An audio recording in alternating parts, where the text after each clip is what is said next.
নারী অধিকার সংস্কারের নামে সম্প্রতি একটি রিপোর্ট জমা হয়েছে। সেই রিপোর্টের বেশ কিছু জায়গায় কোরআন এবং সুন্নাহর সম্পূর্ণ খেলাফ কিছু সুপারিশমালা পেশ করা হয়েছে।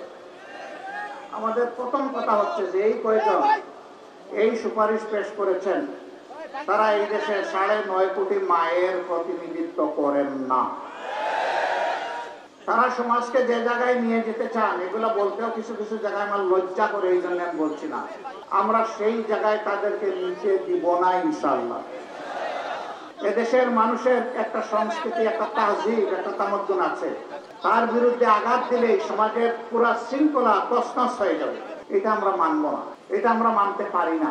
আমরা মাননীয় প্রধান উপদেষ্টাকে অনুরোধ করব, আপনি দেশে ফিরে বিলম্ব না করে আগেই কাজটাই বাতিল করেন।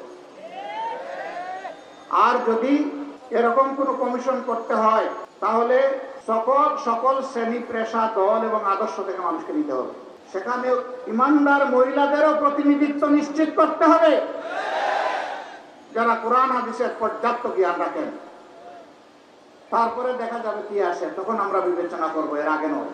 দ্রব্যমূল্য রমজানে কিছু সহনীয় ছিল, মানুষ কিছুটা আশ্বস্ত হয়েছিল, ধীরে ধীরে এখন আবার উত্তপ্ত হচ্ছে। আমরা সরকারকে বলবো সেই দিকে নজর দেন। সমাজের শৃঙ্খলা বিনষ্টের যারা কারণ তাদেরকে পাকড়াও করুন।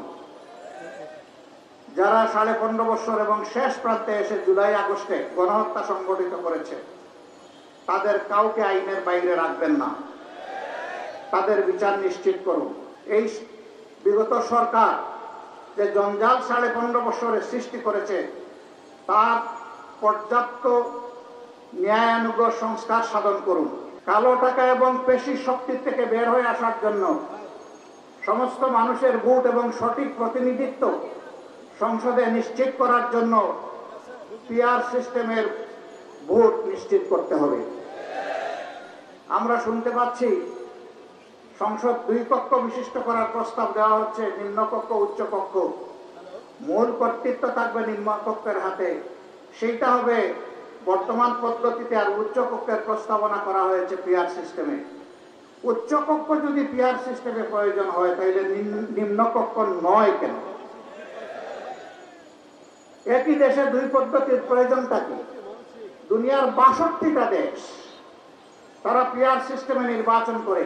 বর্তমান একটা নির্বাচন কমিশন হয়েছে, তারা বলেছেন ইতিহাসের সবচেয়ে ভালো নির্বাচন নাকি তারা উপহার দিবেন। আমরা তাদের একটু অ্যাসিড টেস্ট দেখতে চাই। তারা জাতীয় সংসদের নির্বাচন, যেটা দিয়ে দেশ শাসন হবে 5 বছরের জন্য জনগণের ম্যান্ডেট নিয়ে, সেই নির্বাচনের আগে তারা জনগণ এখন সাফার করছে স্থানীয় সরকারের বিভিন্ন জায়গায় প্রতিনিধি না থাকার কারণে। স্থানীয় সরকার নির্বাচনটা দিন, আমরা দেখি আপনাদের সদিচ্ছা এবং সক্ষমতা কতটুকু। এটার প্রমাণ আপনারা পেশ করুন।